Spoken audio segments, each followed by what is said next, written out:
IVM। Hindustan में बड़ी पुरानी कहावत है, जब काम कोई बहुत आसान नजर आता है तो हमेशा आदमी कहता है अरे ये तो मेरे बाएं हाथ का काम है। लेकिन दरअसल क्रिकेट के मैदान पर बाएं हाथ से बल्लेबाजी करना उतना ही मुश्किल काम है और उतना ही अट्रैक्टिव काम है, अगर आप अच्छे से उल्टे हाथ से सीधा काम करना जानते हैं। आज इसी बाएं हाथ के बल्लेबाजों पर बातचीत करेंगे। बाएं हाथ के बल्लेबाज कैसे अट्रैक्टिव होते चले गए और साल 2010 के बाद से हर टीम की लगभग जरूरत कैसे बनते चले गए। लेफ्ट हैंड बैट्समैन और खासतौर से टॉप ऑर्डर में एक बल्लेबाज का होना बहुत जरूरी होता चला गया। नमस्कार, खेल नीति पर आपका स्वागत है। मैं हूं राजीव मिश्रा। आज बात करेंगे उल्टे हाथ से काम करने वाले उन बल्लेबाजों की, यानी कि उल्टे हाथ से जो सीधा काम करते हैं, रनों की बरसात करते हैं और आंखों को बहुत प्लीजिंग होते हैं। खासतौर पर उनके कवर ड्राइव्स की बात कर लें या जिस तरह से पुल शॉट्स वो खेलते हैं, कई ऐसे शॉट्स हैं जो आंखों को बहुत आपको सुकून पहुंचाते हैं। तो क्या इन बाएं हाथ के बल्लेबाजों का बढ़ता वर्चस्व दाएं हाथ के बल्लेबाजों के लिए एक खतरा बन चुका है? और खास तौर से ब्रायन लारा जैसे बल्लेबाज जब से वर्ल्ड क्रिकेट में आए, जिन्होंने तमाम रिकॉर्ड्स अपने नाम कर लिए, वो चाहे इंडिविजुअल फर्स्ट क्लास क्रिकेट में स्कोर की बात करें या टेस्ट क्रिकेट में बात करें, क्या बाएं हाथ के बल्लेबाजों का बोल बाला पिछले कुछ सालों में बढ़ा? इन मुद्दों पे बातचीत करेंगे। दाएं हाथ के बल्लेबाज हमारे साथ हैं सबा करीम, कुछ बदले हुए लुक और कुछ बदले हुए अंदाज के साथ हम मेरे बैठे हुए हैं। और मैंने भी आज सबा भाई को देख के थोड़ा लुक बदलने की कोशिश की है, थोड़े स्पेक्स वगैरह लगाए कि शायद मैच कर पाऊं, क्योंकि बीइंग अ लेफ्ट हैंडर मैं तो आज लेफ्ट हैंडर्स को बैक करने वाला हूं। और सबा भाई उल्टे हाथ से सीधा काम या जो पुरानी कहावत है जिससे मैंने चर्चा शुरू की थी कि अरे ये तो मेरे बाएं हाथ का खेल है, एक्चुअली क्रिकेट के मैदान पे होता नहीं है कि इतने आसानी से आप कहते हैं ये मेरे बाएं हाथ का खेल है। हाँ राजीव, पर आप तो एक अलग किस्म के बाएं हाथ के बल्लेबाज थे। आप लेफ्ट हैंडर हैं, मतलब लेफ्ट आर्म स्पिन बॉलिंग और लेफ्ट हैंड बल्लेबाजी। जी। कई ऐसे प्लेयर्स हैं जिनके साथ मैं खेल चुका हूं, जिनको मैं जानता हूं। वो जनरली ऐसे अगर नॉर्मल जिंदगी में वो राइट हैंडर्स हैं, पर जब बल्लेबाजी की बात आती है तो वो लेफ्ट हैंड बल्लेबाजी करते हैं। और सबसे बड़ा उदाहरण है सौरव गांगुली।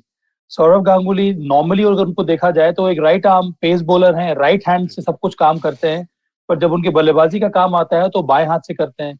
इस तरह के कई सारे खिलाड़ी हैं जो एम्बीडेक्स्ट्रस हैं। इसका मतलब है कि बल्लेबाजी वो बाएं हाथ से करते हैं और उसके अलावा सारा काम, चाहे वो थ्रो करना या फिर नॉर्मल जिंदगी में, वो राइट हैंड से काम करते हैं। तो ये मुझे लगता है कि बहुत एडेड एडवांटेज होता है राजीव। और मैं जब बात कर रहा हूँ यहाँ पर एडवांटेज की, अगर आप एम्बीडेक्स्ट्रस हैं, इसका मतलब है कि अगर आप नॉर्मली आप राइट हैंड पर्सन हैं, पर अगर आप बाएं हाथ से बल्लेबाजी करते हैं तो आपको बहुत बड़ा एडवांटेज होता है, बहुत बड़ा फायदा मिलता है। क्योंकि आपको भी मालूम होगा कि बल्लेबाजी करते समय आपका जो टॉप हैंड होता है उसका महत्व बहुत ज्यादा है। अब हम लोग जो राइट हैंड बल्लेबाज हैं, हमारा जो जो स्ट्रांग हैंड है वो है राइट हैंड है। पर बल्लेबाजी करते समय उसके विपरीत आपका जो टॉप हैंड है, जो आपका बाएं हाथ है, उसको स्ट्रांग होना बहुत जरूरी होता है। तो वो बहुत ही अननेचुरल काम होता है राइट हैंड बल्लेबाजों के लिए। इसीलिए कई बार आपने देखा होगा या फिर एक्सपीरियंस भी किया होगा कि कमेंटेटर्स भी कहते हैं कि अरे भाई इसका जो बॉटम हैंड है बहुत ज्यादा स्ट्रांग हो गया, इसी वजह से बॉल जो है हवा में चली गई। इस तरह की बातें बहुत कम देखने को मिलती है उस प्रकार के लोगों में जो कि नॉर्मली राइट हैंड होते हैं, पर बल्लेबाजी करते समय वो लेफ्ट हैंड बैटिंग करते हैं, क्योंकि उनका नॉर्मल जो स्ट्रांग हैंड होता है वो राइट हैंड होता है, उससे आसानी से वो बल्लेबाजी कर सकते हैं। और इसी वजह से आपने जो कहा कि लेफ्ट हैंडर्स जो होते हैं वो इतने एलिगेंट नजर आते हैं, उनमें वो फ्लेयर नजर आता है, क्योंकि उनके लिए लेफ्ट हैंड बैटिंग करना ज्यादा नेचुरल है बनिस्बत के राइट हैंड बैटिंग करना। और सबा भाई, खासतौर से चर्चा तब बढ़ गई जब कॉनवे ने दोहरा शतक लगाया अपने डेब्यू टेस्ट में क्रिकेट के मैदान मक्का पे। और इसीलिए आज हम ये चर्चा लेके आए कि टॉप ऑर्डर में लेफ्ट हैंडर बैट्समैन का होना कितना एडवांटेज हो जाता है। क्योंकि न्यूजीलैंड की टीम में हम देखें 2 लेफ्ट हैंडर्स हैं, ऑस्ट्रेलिया की टीम के पास जाए तो उनके पास डेविड वार्नर है। अलग अलग टीमों में अगर हम अगर एक सर्वे करने जाए, क्विंटन डिकॉक साउथ अफ्रीका चले जाए, पाकिस्तान और हिंदुस्तान 2 ऐसी जगह है जहां पे टॉप ऑर्डर में अभी कम से कम white ball red ball cricket में लेफ्ट हैंडेड ओपनिंग बैट्समैन नजर नहीं आते। शिखर धवन के बाद मुझे नहीं याद आ रहा कि कोई दूसरा टेस्ट क्रिकेट में आया लेफ्ट हैंडेड बैट्समैन।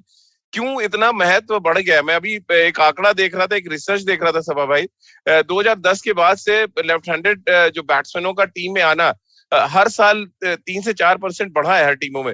क्या रीजन इसका देखते हैं आप? सबसे बड़ा रीजन यही है कि एक तो प्रदर्शन लेफ्ट हैंड बल्लेबाजों का बढ़ गया है। अगर आप यंगस्टर्स को देखें, जो जूनियर क्रिकेट में जिस तरह के प्लेयर्स आ रहे हैं, वहां पर कई सारे लेफ्ट हैंडेड बल्लेबाज देखने को मिल रहे हैं, क्योंकि सभी को ये लगता है कि लेफ्ट हैंड बैटिंग करने से आपके जो एडवांटेजेस हैं वो बहुत ज्यादा बढ़ जाते हैं। जो आइडियल कॉम्बिनेशन हर एक टीम में जो उम्मीद की जाती है, उसमें अगर लेफ्ट हैंडर बैट्समैन आ जाए तो विपत्ति टीम को, जो ऑपोजिशन टीम है, उसको बहुत बड़ी परेशानी होती है। आपके लाइन को, आपके लेंथ को, आपके लाइन ऑफ अटैक को उसमें परिवर्तन करना होता है। स्ट्राइक रोटेशन अगर होने लगता है तो फिर गेंदबाजी करना बहुत बड़ी मुसीबत हो जाती है। सिर दर्द बढ़ता जाता है आपका। कौन से लेंथ पे बॉलिंग करनी है, कौन से एंगल से बॉल करना है, ये फिर आपको सोचना पड़ता है। हर बार आपको फील्ड में परिवर्तन करना होता है। तो इस तरह के बहुत सारे एडवांटेजेस हैं। इसीलिए हर एक कप्तान ये चाहता है कि भाई मेरे टीम में अगर कम से कम एक या दो टॉप ऑर्डर में लेफ्ट हैंडर बल्लेबाज आ जाए तो इससे बढ़िया और कोई और कुछ भी नहीं होता है उस टीम के लिए, क्योंकि उसमें जो अप्रोच है वो ज्यादा चेंज देखने को मिलता है। और मुझे लगता है कि लेफ्ट हैंड बैट्समैन से एक तो जैसे कि मैंने कहा कॉम्बिनेशन बढ़ जाता है, और फ्रैंकली स्पीकिंग राजीव, गेंदबाजों के लिए समस्या बहुत बड़ी है। कई बार हम लोगों ने देखा और स्टैट्स गवाह हैं इसके कि कई सारे ऐसे पेस बॉलर्स हैं जो राइट हैंडर सामने अच्छी गेंदबाजी कर पाते हैं, पर लेफ्ट हैंडर जैसे ही आता है उनकी लाइन खराब हो जाती है, उनकी जो विकेट टेकिंग जो क्षमता होती है वो खत्म हो जाती है, और इकोनॉमी रेट है वो बढ़ जाता है। कई सारी परेशानियां देखने को मिलती है लेफ्ट हैंडर्स के सामने पेस बॉलर्स को या फिर स्पिनर्स को ही। जी। और अगर हम बहुत पहले जाएं सभा भाई, तो जो इंडिविजुअल रिकॉर्ड्स थे, कभी हनीफ मोहम्मद के नाम पे था फर्स्ट क्लास क्रिकेट में, मुझे याद आ रहा है पाकिस्तान के बहुत एलिगेंट बैट्समैन। फिर महिला जयवर्धने का नाम आता है, जिन्होंने इंडिविजुअली टेस्ट क्रिकेट में बहुत रन बनाए। लेकिन जैसे जैसे क्रिकेट आगे बढ़ती गई, लेफ्ट हैंडर्स डोमिनेट करते चले गए। फिर वो चाहे मैथ्यू एडन का हम नाम ले लें, जिस अंदाज उन्होंने बैटिंग की, ब्रायन लारा ने जिस तरह से डोमिनेट किया एक पूरे एरा को, लगभग 10 साल उन्होंने। और आज के दौर में हम जाएं तो और एलिस्टर कुक जैसे ओपनर भी आए जिन्होंने इतनी जबरदस्त बैटिंग की इंग्लैंड के लिए, 50 से ऊपर का औसत। डेविड वार्नर एक और इम्पैक्ट वाले बैट्समैन। ये जो लेफ्ट हैंडर्स का उदय हम कह सकते हैं, और खासतौर से मॉडर्न एरा में हमने देखा है। क्या रीजन आप देख रहे हैं? मैं बहुत पहले की हिस्ट्री पढ़ रहा था थोड़ा, तो मैं आपसे बड़ा सीखता हूँ सभा भाई, क्योंकि आप किताबें बहुत पढ़ते हैं। और मैं इसलिए प्रिपेयर होके आता हूँ कि थोड़ा सभा भाई कभी कभी बाउंसर डाल देते हैं, तो आप थोड़ा पढ़ लिख के आना चाहिए शो पे। ये जो इतिहास में पढ़ रहा था, वाकई बड़ा इंटरेस्टिंग इतिहास है। कितने पुराना क्रिकेट का इतिहास है, लेकिन लेफ्ट हैंडेड बैट्समैनों का जो एक्चुअल डिस्कशन शुरू हुआ, मुझे लग रहा है वो 70 ऑनवर्ड्स ज्यादा हुआ है।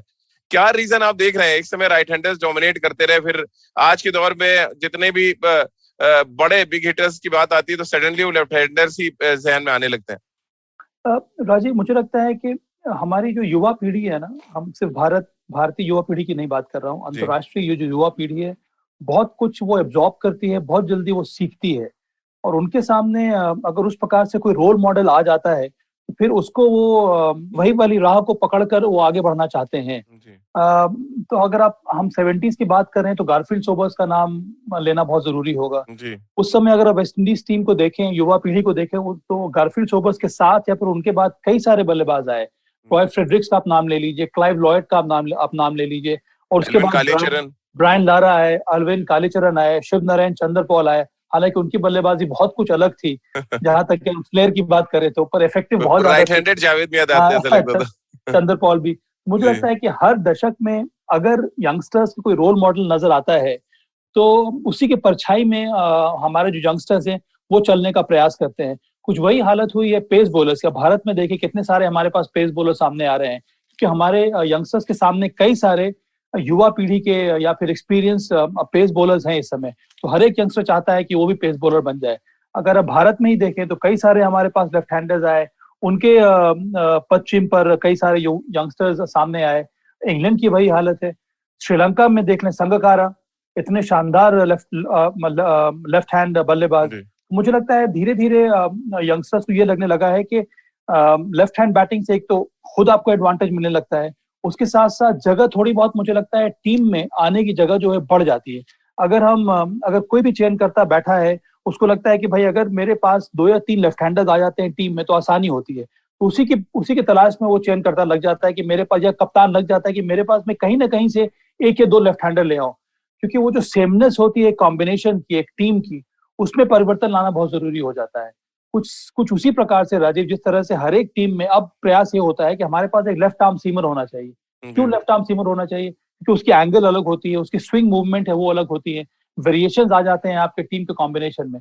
इसी वजह से लेफ्ट हैंड बल्लेबाजों का भी बोलबाला चलता आ रहा है, और मुझे लगता है कि आने वाले समय में कई और लेफ्ट हैंडेड बल्लेबाज हम लोग को देखने को मिलेंगे, भारत में भी और भारत के बाहर भी। और सवा भाई लग रहा है एक्चुअल जो राइज है लेफ्ट हैंडेड बैट्समैनों का, या जो हम सब ने जो एरा देखा है वो, और खासतौर से ओपनिंग बैटिंग की बात करें और वाइट बॉल क्रिकेट की बात करें, मार्क ग्रेट बैच का नाम सडनली जहन में आता है, जिन्होंने एक तरह से कहा जाए एक नई परिभाषा लिखना उन्होंने शुरू किया। वो स्टेप आउट करने लगे, कॉटनी वॉल्श, एम्ब्रोस जैसे गेंदबाजों के सामने लंबे लंबे छक्के लगाए उन्होंने न्यूजीलैंड के छोटे मैदानों पे। और वो एक ऐसी परिपाटी उन्होंने शुरू की जो 1996 में हमने देखा सनत जयसूर्या ने बहुत इफेक्टिव तरीके से यूज किया वर्ल्ड कप में। ये लेफ्ट हैंडर्स का एक्चुअल आपको लगता है उदय हुआ 90s में, और उसके बाद से वो जो परचम लहराने की बात करते हैं लेफ्ट हैंडर्स की, वो फिर लगातार जैसे जैसे क्रिकेट आगे बढ़ती चली गई वैसे वैसे लेफ्ट हैंडर्स का डोमिनेशन शुरू हो गया। हाँ राजीव, मुझे तो ये भी लगता है कि पहले अगर हम देखेंगे 90s के पहले, तो हमारे पास कई सारे लेफ्ट हैंडर्स आए जिनमें वो स्टाइल था, वो एलिगेंस था, वो फ्लेयर था। जैसे डेविड गावर का नाम आपने हम लोगों ने देखा है। पर अगर हम तुलना करें राइट हैंडेड बल्लेबाज की, तो एफिकेसी जो होनी चाहिए थी, जो कंसिस्टेंसी होनी चाहिए थी, वो लेफ्ट हैंडेड बल्लेबाजों में हम जनरली बात कर रहे हैं, वहां पर उतनी नजर नहीं आई। हमारे जमाने में सलीम दुर्रानी थे, तो इस तरह के कई, अजीत वाडेकर थे। पर अगर हम उनके एवरेज को देखें, अगर उनके हम रन मेकिंग या फिर टेस्ट रन्स को देखें, उतना उतने बड़े समय तक या फिर ज्यादा इफेक्टिव अंदाज में उन बल्लेबाजों ने अपने देश के लिए उतने लंबे समय तक वो खेल नहीं पाए। एक दो कई सारे एक्सेप्शंस हैं, पर अगर हम तुलना करें उस समय राइट हैंडेड बल्लेबाजों की, तो राइट हैंडेड बल्लेबाजों का बोलबाला ज्यादा था, क्योंकि ये माना जाता था कि राइट हैंड बल्लेबाज जो है वो ज्यादा ग्रिटी होते हैं, उनका एवरेज ज्यादा अच्छा होता है, वो ज्यादा टेस्ट रन बनाते हैं, उनका करियर जो है काफी लंबा रहता है। पर ये 90s के बाद से जो नई पीढ़ी आई है लेफ्ट हैंडेड बल्लेबाजों की, उनमें ये देखने को मिला है, उनमें वो ग्रिट भी है, उनमें वो सहन शक्ति भी है, उनमें वो ढेर सारे रन बनाने की जो क्षमता होनी चाहिए वो देखने को मिला है।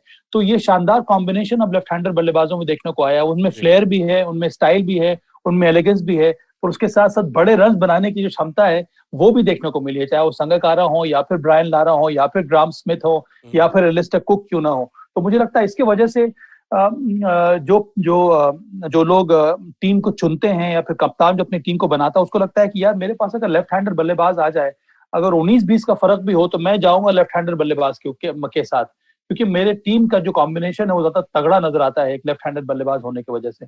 और 90s के बाद से ये जो है बहुत बहुत बड़ा चेंज देखने को मिल रहा है मॉडर्न डे क्रिकेट में। डेविड गावर की सवा भाई आपने बात की, और रिसर्च में मैं एक ये भी पढ़ रहा था कि जो राइट आई से आप जब बैटिंग करते हैं देखते हैं तो उसका क्या कुछ एडवांटेज होता है। उन्होंने अपने एक आर्टिकल में लिखा है कि being a left hander allows my right side to dominate as it's my right eye, and more importantly my right hand the leads. तो ये उनका कहना है। और ये इसको अगर हम टेक्निकली अगर आप और ब्रीफ करके समझा सकें कि लेफ्ट हैंडर्स के लिए क्यों ज्यादा बड़ा एडवांटेज हो जाता है जब वो बैटिंग करते हैं, और खासतौर से टेक्निकली अगर आप बहुत साउंड है तो। देखिए, मैंने टॉप हैंड के बारे में आपको बता दिया राजीव, कि टॉप हैंड जनरली अगर आप एक नॉर्मल पर्सन है, एक राइट हैंडेड पर्सन है, और अगर आप लेफ्ट हैंड बल्लेबाजी कर रहे हैं, तो वो ऑटोमेटिकली आपका जो एडवांटेज आपको मिलने लगता है, क्योंकि आप आसानी से टॉप हैंड को कंट्रोल कर सकते हैं, क्योंकि आपका राइट हैंड ही आपका स्ट्रॉन्ग हैंड होता है। माइकल हसी के बारे में आपने सुना होगा कि माइकल हसी एक पहले वो राइट हैंड बल्लेबाजी करते थे। वो एक नॉर्मली एक राइट हैंड पर्सन है, पर उन्होंने जब बैटिंग करना शुरू किया तो फिर उन्होंने अपने बल्लेबाजी में वो परिवर्तन लाया, वो एक लेफ्ट हैंड बल्लेबाज हो गए। उनके जो भाई हैं डेविड हसी, वो राइट हैंड बल्लेबाज हैं, और देखिए कितने कम समय में माइकल हसी ने कितना बड़ा कारनामा किया। तो ये एक बहुत बड़ा एडवांटेज होता है। अब ये राइट आई की जो बात हो रही है, कि जनरली अगर हम राइट हैंड बल्लेबाज हैं, तो हमें थोड़ा बहुत एंगल अपना बदलना पड़ता है दोनों आंखों से देखने के लिए।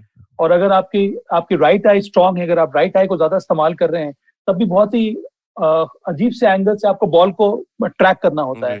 पर अगर मैं नॉर्मल राइट हैंड बैट्समैन हूँ और राइट हैंड इंसान हूँ, और अगर मैं लेफ्ट हैंड से बैटिंग कर रहा हूँ, जैसे कि डेविड गावर ने कहा, तो वो नॉर्मली आप जो है जो बॉल को ट्रैकिंग आपकी आसानी हो जाती है, क्योंकि आपकी जो राइट आई है वो ज्यादा स्ट्रांग नजर आती है कई मामलों में, और इसका एडवांटेज लेफ्ट हैंड बल्लेबाजों को भी मिलता है।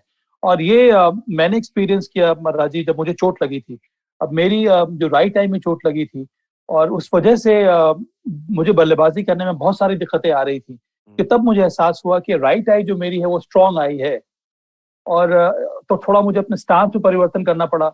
थोड़ा और मुझे ओपन होना पड़ा ताकि मैं राइट आई नहीं, तब मैंने अपने स्टांस को और क्लोज किया ताकि मैं अपने गुड आई जो है, मेरी जो लेफ्ट आई है, उससे मैं ज्यादा देखूं। इससे परेशानी बढ़ गई क्योंकि बहुत बहुत देर में वो जो टेक्निकल एडजस्टमेंट्स करने में थोड़ा समय लग गया। तो मुझे लगता है ये डिस्टिंक्ट एडवांटेज होता है एक लेफ्ट हैंड बल्लेबाजों के साथ। एक और ग्रेट ग्रैम पोलक का भी कोट मैं आपको पढ़ के सुनाना चाहूंगा सब भाई। उन्होंने बड़ी जबरदस्त बात लिखी कि being a left hander gives you lot of room in which you to play your shots wherever with the ball coming into the body you are inclined to become cramped. कैसे देखते हैं मतलब इस सभा भाई इस स्टेटमेंट को? Graeme Pollock अपने आप में एक बड़ा नाम, ग्रेट लेफ्ट हैंडर उनको कहा जाता है जी। कहने का तात्पर्य यही है राजीव के जो रेंज जो शॉट्स होती हैं लेफ्ट हैंडर्स की वो बहुत ज्यादा बढ़ जाती हैं। आप ऑफ साइड में भी आसानी से खेल सकते हैं, आप ऑन साइड में भी खेल सकते हैं। आप जनरली अगर आप देखेंगे तो 90-95% या फिर उससे भी ज्यादा प्रतिशत के जो लेफ्ट हैंडर्स होते हैं उनके उनके जो शॉट परसेंटेज जो होता है राजीव, वो दोनों क्षेत्रों में होता है, ऑन साइड में भी और ऑफ साइड में, क्योंकि वो आसानी से ऑन साइड में भी खेल सकते हैं। बहुत कम बल्लेबाज ऐसे होते हैं जो फॉल ओवर करते हैं बल्लेबाजी करते समय, क्योंकि आपका बैलेंस काफी अच्छा रहता है। जो बॉल अंदर आती है उसको आप आसानी से ऑन साइड में खेल लेते हैं, जो बॉलें बाहर निकल रही हैं आपके ऑफ स्टंप के बाहर उसको आप छोड़ सकते हैं या फिर आप कवर ड्राइव खेल सकते हैं। तो आपकी जो रेंज हिटिंग जो रेंजेस जो शॉट्स के जो रेंज होते हैं वो ज्यादा ज्यादा बढ़ जाते हैं। आप आसानी से ओपन अप करके आप ऑन साइड में खेल सकते हैं। राइट हैंड बल्लेबाजों के लिए जो बॉल गिरने के बाद अंदर आती है उसमें हमें परेशानी होती है, क्योंकि स्टांस कई बार राइट हैंड बल्लेबाजों का जो जो बैलेंस होता है वो ऑफ साइड की तरफ चला जाता है और फॉल ओवर करते हैं। कई सारे बड़े बड़े बल्लेबाजों को आपने देखा होगा, हाल ही में हमने रॉस टेलर को देखा है, इतने सालों से खेलते आ रहे हैं पर वो परेशानी अभी भी बनी हुई है। रिकी पॉन्टिंग को आपने देखा होगा कि जब जब वो आते थे इनिशियल फेज में बल्लेबाजी करने के लिए, उस समय भी उनका सर जो है वो ऑन साइड में गिर जाता था। क्योंकि ऐसे भी राजीव, अगर हम स्टांस ले रहे हैं राइट हैंड बल्लेबाज के लिए तो 20% जो बॉडी का जो वेट होता है वो आपके सर में रहता है, और जहां जैसे ही आपका सर जो है टिल्ट करता है ऑफ साइड की तरफ, आपका शरीर भी उस तरफ चला जाता है, जिसकी वजह से आप फॉल ओवर कर जाते हैं बल्लेबाजी करते समय। ये सारी दिक्कतें जो हैं वो लेफ्ट हैंड बल्लेबाजों के सामने बहुत कम नजर आती हैं। उनका स्टांस काफी ओपन हो जाता है, वो आसानी से खेल सकते हैं और उनको परेशानी कम होती है। तो मुझे लगता है कि हर एक लेफ्ट हैंड बल्लेबाजों का अलग अलग अनुभव रहा है। उसी के बारे में यहाँ पर जो लेफ्ट हैंड प्लेयर्स हैं वो बयान कर रहे हैं, उनके साथ क्या क्या हुआ, उनको क्या क्या एडवांटेजेस मिले हैं एक लेफ्ट हैंड बल्लेबाज होने के नाते। और एक बैट्समैन और जो मुझे बहुत इंप्रेस करते थे, मैं उनकी बैटिंग बड़ा फॉलो करता था सभा भाई, वो थे सईद अनवर पाकिस्तान के। मैं उनकी बैटिंग को बहुत कॉपी भी करने की कभी कभी नेट पे कोशिश करता था।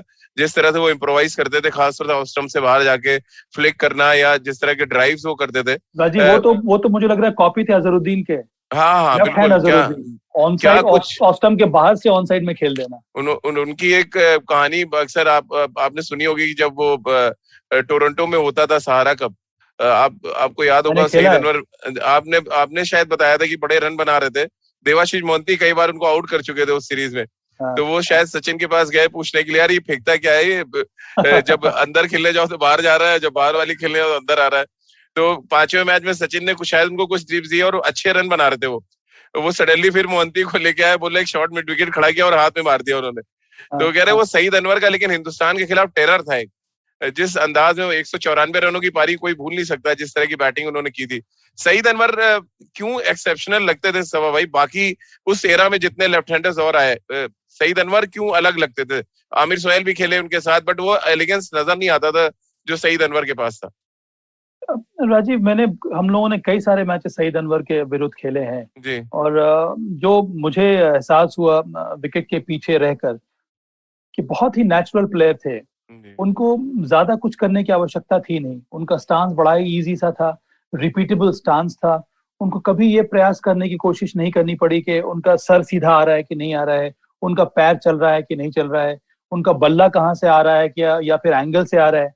इन सब चीजों के बारे में उनको सोचने की आवश्यकता थी नहीं। तो उनके जिस तरह से उनके जो ट्रिगर मूवमेंट्स होते थे, जिस तरह से वो अपने आप को सेट करते थे बल्लेबाजी करने के पहले, या फिर जिस तरह का उनका स्टांस था, बहुत ज्यादा नॉर्मल था, बहुत ही ज्यादा नेचुरल था। और ये मुझे लगता है कि एक गिफ्ट रहता है एक बल्लेबाज के लिए। अगर आपका सेटअप ठीक हो जाए, आपका स्टांस ठीक हो जाए, आपका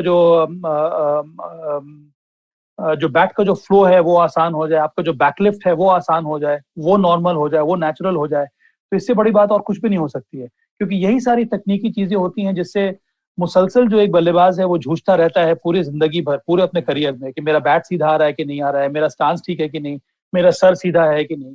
और इन सब बातों में सईद अनवर को सोचने की आवश्यकता थी नहीं, क्योंकि वो इतने जी। ज्यादा नेचुरल थे। इसीलिए मैंने कहा कि वो लगता है कि सभा भाई वाकई डर अजहरुद्दीन के होता अंदर था थे। ड्रेसिंग रूम में सईद अनवर का? वह कई और प्लानिंग आपके प्लानिंग बहुत टाइम के होती थी राजीव। जी। हर मैच में प्लानिंग अगर होती थी कि सईद अनवर को कैसे आउट करना है। और वेंकटेश प्रसाद और देवाशीष मोहंती, ये दोनों को मुझे लगता है कि इन दोनों का रिकॉर्ड सईद अनवर के सामने ज्यादा था। जहां पर बॉल लेट स्विंग करती थी वहां पर जी। सईद अनवर को थोड़ी बहुत परेशानी होती थी। इसीलिए अगर आपने देखा होगा, देवाशीष मोहंती की बॉल जो है, खास करके सीमिंग कंडीशन, बहुत लेट मूव करती थी, क्योंकि उनको एक ही तरह से एक्शन था, यहीं से वो अंदर और बाहर करते थे। बॉल पड़ने के बाद वो बॉल बाहर निकल जाती थी या फिर अंदर आ जाती थी। वो सीम पोजीशन जो है वो सीधा रहता था, वहीं से बॉल अंदर बाहर होती थी। जी। इसीलिए सईद अनवर को परेशानी होती थी खेलने में देवाशीष मोहंती।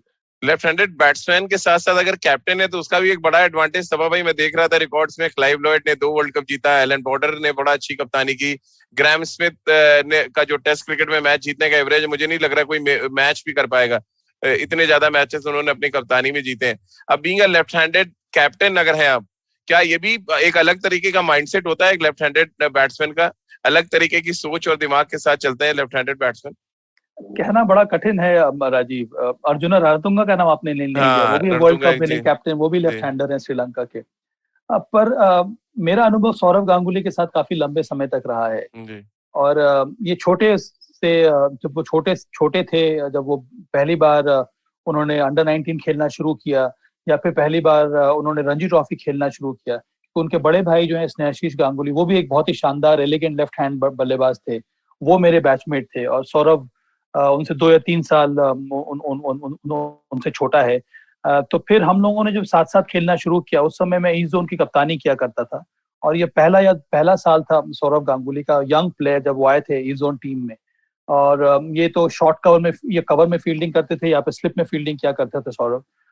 तब मुझे याद है, तब भी हर ओवर के बाद या हर 2-3 ओवर के बाद मेरे पास आते थे, और कुछ ना कुछ अपनी एडवाइस देकर, अपने कुछ ना कुछ सलाह देकर कि हम लोग ऐसा कर लेते हैं, ये बल्लेबाज ना इस तरह से खेलने का सोच रहा है, इसको यहाँ पर फील्डर लगाना चाहिए, हमें इस प्रकार के बॉलर को लगाना चाहिए। तो ये मुझे बहुत ही लगता था कि ये खिलाड़ी में बहुत ज्यादा परसेप्शन है, बहुत ज्यादा परसेप्टिव है, ये इतने यंगस्टर है, पर इसमें कैप्टनसी के वो स्किल्स हैं। तो मुझे लगता है कि बहुत ही यंग एज से एक लेफ्ट हैंडेड बल्लेबाज की जो सोच है वो कुछ अलग प्रकार की हो जाती है। ये मेरा पर्सनल एक्सपीरियंस रहा है। अब हम इसको जी। जनरलाइज तो नहीं कर सकते हैं, पर ये मेरा अपना इंडिविजुअल ये नहीं सभा भाई, एक्सपीरियंस है। आप जो कह रहे हैं वो ये रिसर्च में भी कि जो लेफ्ट हैंडेड होते हैं वो एक अलग अलग तरीके के क्रिएटिव लोग होते हैं।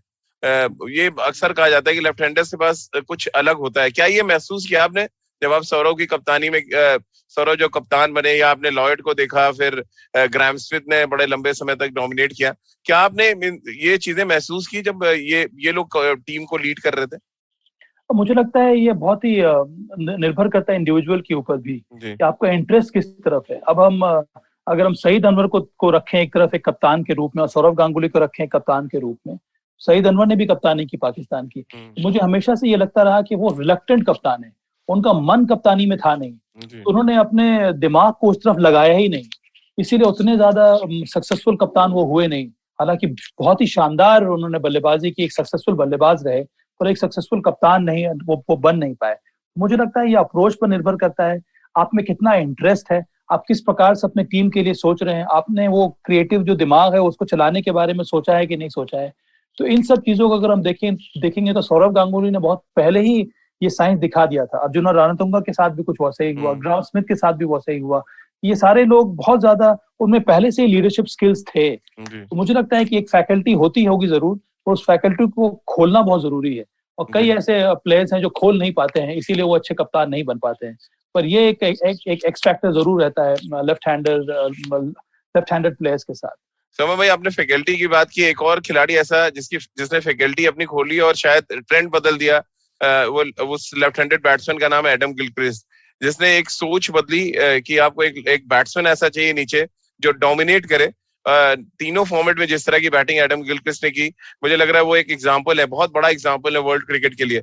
कैसे आप देखते हैं as a wicket keeper batsman left handers का आना? और ये शायद ऑस्ट्रेलिया में बहुत पहले शुरू हो गया था, मुझे याद आ रहा है वाइने फिलिप्स एक बैट्समैन आए थे वहां पे, जो लेफ्ट हैंडेड बैट्समैन थे और बहुत तेज बैटिंग करते थे वो टेस्ट क्रिकेट में भी। और ऑस्ट्रेलिया में तो खैर लेफ्ट हैंडर्स की एक बड़ी जमात हमने देखी है, जहां पे एलन बॉर्डर के समय में भी केपलर विसल्स जो दक्षिण अफ्रीका के लिए भी खेले, तमाम ऐसे लेफ्ट हैंडर्स आए जो इन्होंने डोमिनेट किया ऑस्ट्रेलिया में। बट एडम गिलक्रिस्ट ने जो किया वो शायद क्रिकेट हिस्ट्री में किसी ने भी नहीं किया।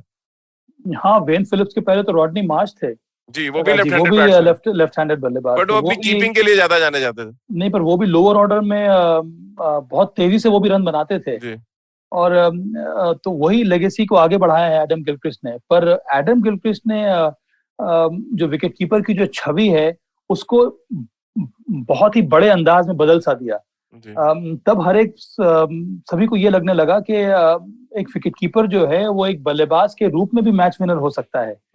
ये जो परिभाषा है ये बदल दी एडम गिलक्रिस्ट ने। देखिए, ऑस्ट्रेलिया की जो क्रिकेट होती है, अब तो बहुत कुछ हमारे यहाँ भी उस प्रकार से क्रिकेट होने लगी है, पर उस समय उनकी क्रिकेट बहुत ही सरल सी मानी जाती थी। उसमें यही था कि मैं अगर जा रहा हूँ बल्लेबाजी करने के लिए तो मेरा पहला काम है रन बनाना, ना कि विकेट को बचा कर रखना। और ये मैं इस वजह से कह रहा हूँ कि जब पहले पहले जो कोचिंग मॉड्यूल्स बने थे भारत में, वहां पर ऑस्ट्रेलिया के कोचेस आते थे हमारे यहाँ सिखाने के लिए, तो उनका यही अप्रोच था। अगर आप बल्लेबाज हैं तो आपका सबसे पहला काम है रन बनाना, अगर आप गेंदबाज हैं तो सबसे पहला काम है आपका विकेट लेना, अगर आप एक फील्डर हैं तो आपका सबसे पहला काम है कैचेस पकड़ना और रन आउट करना, अगर आप विकेट कीपर हैं तो आपका सबसे पहला काम है कैचेस पकड़ना, रन आउट करना और फिर स्टंपिंग करना, और उसके साथ साथ आपको बल्लेबाजी करना। तो मुझे लगता है ये अप्रोच का बहुत बड़ा फायदा हुआ है उस जनरेशन ऑफ क्रिकेटर्स में जो ऑस्ट्रेलिया से निकल कर आए हैं। उसमें सबसे बड़ा नाम है एडम गिलक्रिस्ट का। एडम गिलक्रिस्ट के पहले आपको याद होगा इयन हीली कीपिंग करते थे ऑस्ट्रेलिया के लिए, काफी सालों तक उन्होंने कीपिंग की, पर उन्होंने बल्लेबाजी में कुछ ज्यादा नाम कमाया नहीं। हालांकि मेरे हिसाब से सबसे अच्छे विकेट कीपर अभी तक कोई नजर आया है तो मुझे लगता है वो इयन हीली है। पर एडम गिलक्रिस्ट ने जितने आसानी से, जितने नेचुरल अंदाज में रेड बॉल क्रिकेट में भी और व्हाइट बॉल क्रिकेट में भी धमाका किया है, उससे मुझे लगता है कि आने वाले कई सारे जनरेशंस को उसका लाभ अभी भी मिल रहा है। बिल्कुल। और कोई एक टीम अगर बात करें वर्ल्ड क्रिकेट में जो लेफ्ट हैंडर से परेशान रही है तो वो हिंदुस्तान की टीम रही है, क्योंकि जब जब कोई बड़ा लेफ्ट हैंडर हिंदुस्तान के दौरे पे आया उसने अपना इम्पैक्ट डाला और बताया कि लेफ्ट हैंडर्स क्या कुछ कर सकते हैं। मुझे अच्छी तरह याद आता है जिम्बाब्वे का दौरा, जब एंडी फ्लावर ने 600 से ज्यादा रन बनाए टेस्ट क्रिकेट में, और वो स्वीप शॉट को उन्होंने एक तरह से कहा जाए भूत बन के रख दिया भारतीय गेंदबाजों के सामने। और अब हालात ये कि कोई लेफ्ट हैंडर आता है जो अच्छा स्वीप मारता है, वो परेशान करता है। वो आज तक चल रहा है एंडी फ्लावर के बाद से। मैथ्यू एडन ने डोमिनेट किया जब हुआ है।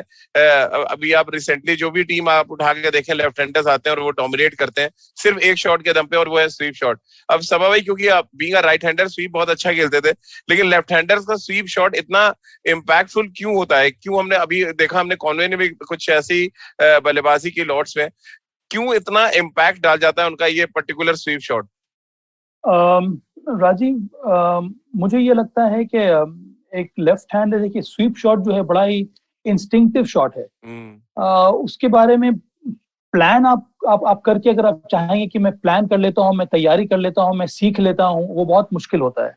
और लेफ्ट हैंडर को की अगर आप बल्लेबाजी देखें तो लेफ्ट हैंडर्स पता नहीं क्यों, कहना बड़ा मुश्किल है, पर वो लेंथ को बहुत जल्दी पिक कर लेते हैं, चाहे वो पेस बॉलर हो या फिर स्पिनर्स हो। अब देखें आप, कवर ड्राइव लेफ्ट हैंडर्स क्यों इतना अच्छा लगाते हैं?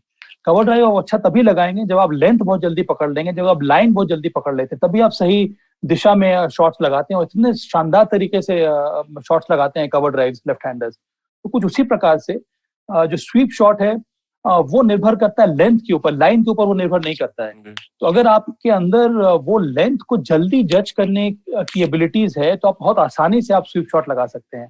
और लेफ्ट हैंडर्स ने ये काम शुरू किया है कि अगर ऑफ स्टंप के बाहर भी है, अगर वो लेंथ बॉल है तब भी मैं स्वीप कर सकता हूँ, अगर मिडिल स्टंप पे है लेंथ बॉल है तब भी मैं स्वीप करूंगा, और अगर लेग स्टंप पे है या फिर लेग स्टंप के बाहर है वहां पर लेंथ बॉल अगर पड़ रही है तब भी मैं स्वीप कर सकता हूँ। और एक बहुत बड़ा कारण है राजीव के, जब भी लेफ्ट हैंडर्स आते हैं बल्लेबाजी करने के लिए तो जो उनका जो ऑफ स्टंप के बाहर का जो एरिया होता है वो बॉलर्स रनअप की वजह से बहुत जल्दी जो है वो खुरदरा हो जाता है, रफ हो जाता है। तो वहां से अगर आप डिफेंड करने की कोशिश करेंगे स्पिनर्स को तो फिर चांसेस जो है आपके सर्वाइवल के बहुत कम हो जाते हैं। इसीलिए बहुत सरल सा उपाय लेफ्ट हैंडर्स ने सीखा है, और मुझे लगता है ये कोचेस ने उनको जरूर बताया होगा जनरली कि आपको स्वीप शॉट खेलना जरूरी है, नहीं तो आप रन्स कहाँ से बनाएंगे, कि वो एरिया तो बहुत जल्दी स्क्रफ अप हो जाता है। क्योंकि जनरली हर एक टीम में कम से कम 5 अगर बॉलर हैं उसमें 3 या 4 गेंदबाज राइट हैंडर्स ही होते हैं, जी 1 या 2 लेफ्ट आर्म होते हैं। तो आप बहुत जल्दी आपके जो ऑफ स्टंप का जो एरिया होता है वो स्क्रफ अप हो जाता है और रफ हो जाता है। वहां से आपको स्वीप शॉट खेलना ही आपके लिए मुझे लगता है सर्वाइवल मोड होता है। इसीलिए बहुत ज्यादा लेफ्ट हैंडर्स प्रैक्टिस करते हैं और एक बड़ा ही नेचुरल शॉट उनके आर्मरी में आ जाता है स्वीप शॉट खेलना। बिल्कुल। और आड़े शॉट्स की भी बात करें तो आड़े शॉट्स भी लेफ्ट हैंडर से बढ़िया कोई नहीं खेलता है, क्योंकि अभी ऑस्ट्रेलिया जब गया और ऋषभ पंत हीरो बन के सामने आए तो नेथन लॉयन को उन्होंने जिस तरह से मिड विकेट और मिड ऑन पे छक्के मारे, वो भी था कि रेंज जो लेफ्ट हैंडर्स की बहुत बड़ी हो जाती है, क्योंकि वो रीच जो सभा भाई कह रहे हैं कि ऑफ स्टंप के बाहर से भी वो मिड विकेट पे मार देते हैं। राइट हैंडर के लिए शायद उतना मुश्किल होता है जब तक कि बहुत परफेक्ट ना हो पर्टिकुलर शॉट को लेके। एबी डिविलियर्स हो या ऑस्ट्रेलिया बड़ा अच्छा मिड विकेट पे मारते हैं ऑफ स्टंप के बाहर से। सभा भाई क्योंकि टाइम अब खत्म हो रहा है तो मैं आपसे जानना चाहूंगा टॉप 3 वर्ल्ड क्रिकेट में लेफ्ट हैंडर्स कौन आपकी नजर में रहे, और इंडिया के टॉप 3 लेफ्ट हैंडर्स। सबसे बड़ा नाम तो ब्रायन लारा का ही आता है जी मुझे राजीव। अगर हम अंतर्राष्ट्रीय क्रिकेट की बात करें तो ब्रायन लारा। फिर मैं नंबर देना चाहता हूँ कुमार संगकारा को। शानदार प्लेयर थे, बेहतरीन रिकॉर्ड है उनका घर पे भी ओवरसीज कंडीशंस में भी। ब्रायन लारा हो गए। और उसके बाद मुझे लगता है कि मेरे दिमाग में जल्दी में अगर कोई आ रहा है तो वो है मैथ्यू हेडन का नाम। मुझे लगता है ये 3 टॉप क्वालिटी लेफ्ट हैंडर्स रहे हैं अंतर्राष्ट्रीय क्रिकेट में, जिन्होंने टॉप ऑर्डर में आके बल्लेबाजी की और ढेर सारे रन्स बनाए हैं और एक मैच विनर रहे हैं, चाहे वो रेड बॉल क्रिकेट हो या फिर व्हाइट बॉल क्रिकेट हो। तो चूंकि आपने बहुत जल्दी मेरे से पूछ लिया तो ये 3 नाम जो है मेरे मुझे दिमाग में आ रहे हैं। सभा भाई एक और हाँ, नाम हम लोग मिस कर रहे थे हाँ, जिसमें चर्चा नहीं की, वो थे मार्क टेलर जो ऑस्ट्रेलिया के बहुत सक्सेसफुल हम्म, कैप्टन रहे और खास तौर से टेस्ट क्रिकेट में उन्होंने ट्रिपल ढेर सारे सेंचुरी में लगाई। ट्रिपल सेंचुरी और एक लगाई। मुझे याद है कि ब्रैडमैन के सम्मान में उन्होंने 333 रन पे डिक्लेयर कर दिया था कि वो नहीं चाहते थे कि वो रिकॉर्ड टूटे। तो भी एक जेस्चर उन्होंने दिखाया और मुझे लग रहा है सबसे जेंटलमैन कैप्टन में से थे ऑस्ट्रेलिया के मार्क टेलर। उन्होंने कप्तानी को भी रेवोल्यूशनाइज किया, जिस तरह से स्लिप में फील्डिंग करते थे, जिस तरह से उन्होंने शेन वॉर्न का इस्तेमाल किया, जिस तरह से उन्होंने मुझे लगता है प्रदर्शन दिखाया है कप्तान के रूप में भी, बल्लेबाज के रूप में भी। उनके समय में जो टीम है वो प्रॉस्पर कर रही थी। कई सारे यंगस्टर्स उनके अंडर फ्लरिश के, जैसे स्टीव वॉ हो गए, मार्क पॉ हो गए, शेन वॉर्न हो गए, इयान हीली हो गए, ग्लेन मैग्रा हो गए। कई सारे प्लेयर्स उनके अंडर फ्लरिश किया उन्होंने और बहुत ज्यादा शानदार प्रोग्रेस देखने को मिला। मुझे लगता है कि मार्क टेलर बहुत ही शानदार उनकी बल्लेबाजी भी थी और कप्तानी को उन्होंने एक 4 चांद लगा दिया। तो अभी सभा में चलते चलते 3 भारतीय लेफ्ट हैंडर्स। सौरव गांगुली, जी मुझे लगता है मॉडर्न डे क्रिकेट में तो अभी हमारे पास कोई ऐसा, अब ऋषभ पंत अभी तो ग्रो कर रहे हैं, उनको समय जी लगेगा। तो मुझे लगता है अजीत वाडेकर एक बहुत ही एलिगेंट प्लेयर थे राजीव। मैंने बहुत उनको, उनके क्लिप्स ही देखे हैं, खेलते हुए तो देखा नहीं है उनको मैंने। और उसके साथ साथ मुझे लग रहा है कि और मुझे कोई नाम याद नहीं आ रहा है राजीव। अगर आपके पास कुछ नाम है तो आप बताइए। मुझे सलीम मुझे दुरानी। सभा भाई वर्ल्ड क्रिकेट में तो मेरे लिए जो सबसे नंबर 1 है वो डेविड गार। मैं उनकी बहुत हाइलाइट्स देखता हूँ। कुछ उनके ड्राइव्स और जो पुल शॉट वो खेलते थे, इतना इतना एलिगेंस और वो थी स्लीपिंग ब्यूटी टाइप बैटिंग थी, बहुत खूबसूरत लगती थी उनकी बैटिंग। एल्विन कालीचरण को मैंने देखा, काफी उनकी हाइलाइट्स में देखता रहता हूँ यूट्यूब पे। ये 2 ऐसे बैट्समैन हैं जो लगता है कि इनके जैसे आप खेले। और तीसरे मेरे all time favourite Saeed Anwar है, जिन्होंने बहुत जबरदस्त बैटिंग की है। इंडिया में तो नेचुरली ये दादा आ जाते हैं, ऑफ साइड के गॉड उनको कहा जाता था, खासतौर से व्हाइट बॉल क्रिकेट में। टेस्ट में जिस तरह का उन्होंने आगाज किया, लॉर्ड्स में शतक, उसके बाद फिर एक और बड़ी इनिंग। इसके अलावा लेफ्ट हैंडर्स हिंदुस्तान में वाकई बड़े, याद करें तो बहुत कम आते हैं। एक लेफ्ट हैंडर है जिसको ज्यादा खेलने का मौका मिला नहीं राजी, वो है WV रामन। जी उन्होंने डोमेस्टिक क्रिकेट में ढेर सारे रन्स बनाए, क्या एलिगेंट वो बल्लेबाजी करते थे। और मुझे अभी भी लगता है कि उनको और मौका मिलना चाहिए था भारत के लिए खेलने, भारत को रिप्रेजेंट करने के लिए। उनको जब चयन नहीं हुआ उसके पहले उन्होंने ढेर सारे रन्स बनाए थे। पता नहीं क्यों, उस समय का जमाना कुछ अलग था, उनको बाहर कर दिया गया। उनकी भी बहुत लंबी बैकलिफ्ट थी, प्योर टाइमिंग, उनकी जो कवर ड्राइव है, सौरभ के पहले की मैं बात कर रहा हूँ, उस वक्त सिर्फ WV रमन की बात हुआ करती थी और वो एक ऐसा खिलाड़ी था जो लंबे समय तक खेल सकता था। तो मुझे लगता है कि हालांकि वो अंतर्राष्ट्रीय क्रिकेट ज्यादा खेल नहीं पाए, पर जब भी उन्होंने रन्स बनाए हैं इंटरनेशनल क्रिकेट में, अगर आप उनको यूट्यूब पे देखेंगे 100 तो मुझे याद है दक्षिण अफ्रीका के खिलाफ। दक्षिण अफ्रीका के जी जी खिलाफ, मुझे और याद है। डोमेस्टिक क्रिकेट में ढेर सारे रन WV ने बनाए और मेरे कंटेम्प्रेरी हैं तो मैंने उनको नजदीक से देखा है। पर बेहतरीन बल्लेबाजी करते थे left hander player. Surinder Amarnath के बारे में भी कहते हैं कि बहुत एलिगेंट थे और पहले ही टेस्ट मैच में उन्होंने शतक लगाया, लेकिन फिर वो कंटिन्यू नहीं कर पाए। जो आप बात कह रहे थे, जो हमने शो की शुरुआत की थी, कि तब लेफ्ट हैंडर्स इतने कंसिस्टेंट तरीके से परफॉर्म नहीं करते थे जितना अब कर रहे हैं, और शायद इसीलिए बड़ी वजह है कि हम बाएं हाथ के बाहुबलियों की तलाश ज्यादा करते हैं बनस्पत कि हम राइट हैंड बैट्समैन ढूंढने जाएं। सबा भाई, बहुत बहुत शुक्रिया आपका हमारे साथ जुड़ने के लिए। तो खेल नीति के साथ आप रोज शाम को 7:30 बजे सिर्फ IVM यूट्यूब चैनल और IVM फेसबुक पेज पर जुड़ सकते हैं। आप मुझसे जुड़ सकते हैं और सीधे अपने सवाल भेज सकते हैं @राजीव मिश पे। इसके अलावा आप खेल नीति का हर एपिसोड सुन सकते हैं IVM ऐप पर, IVMpodcast.com पर। इसके अलावा गाना, स्पॉटिफाई, सामन, googlepodcast.com या IVM पॉडकास्ट के अन्य प्लेटफॉर्म पर आप खेल नीति के हर एपिसोड को सुन सकते हैं। बहुत बहुत शुक्रिया आपका हमारे साथ जुड़ने के लिए।